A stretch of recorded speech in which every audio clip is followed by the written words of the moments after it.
Hi, family. I'd like to talk to you a little bit about grace this afternoon. There's a verse in Ephesians chapter 2, verse 8 that I'd like to read. It says, "By grace are ye saved through faith, and that not of yourselves, it is the gift of God."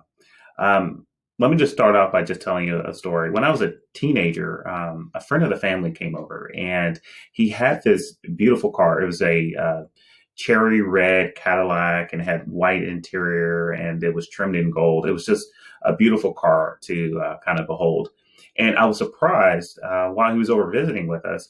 Um, he asked me to move his car to kind of basically reposition it in the driveway. And I thought I was just imagining things until he actually placed the keys in my hand. And I remember sitting behind the steering wheel, and I was just as nervous as you can possibly imagine a young teenage boy would be driving a car like that.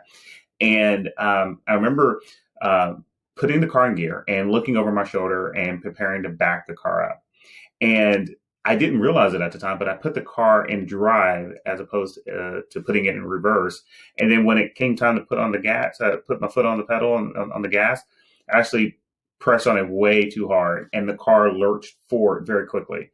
And not only did I damage the car, but I hit our house with the car. So I damaged our home too. And I tell you, for days after that, I just felt sick to my stomach. And one day I was coming home from school, and the same car was in the driveway. And I was trying to brace myself and prepare myself to be able to look at the car and look at the damage that it created. But to my surprise, when I looked at the car and I got to the front of it, it had already been repaired. It was like nothing had ever happened to it. And then when I looked at our house had been fixed too. It had been repaired. The damage had been gone.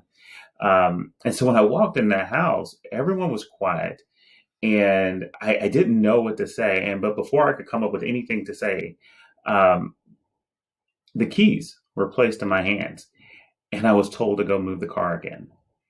When we think about grace, the Bible doesn't describe it as something that is just static or passive. Instead, grace is described as something that disciplines us, it corrects us, it empowers us. It doesn't allow us to be the a passive Christian. Instead, it challenges us. It continually works in us. It pursues us, and it helps us to grow in faith so that Christ might be fully formed in us. Even after a costly failure, grace is willing to give us the keys and compel us to keep moving forward in our Christian walk and to keep aspiring to what God has called us to do in our lives. God's gift of grace is simply amazing. And I just pray that his grace continues to work in each and every one of us and empower us through all of life's challenges. May God bless you, and may God keep you. Thank you.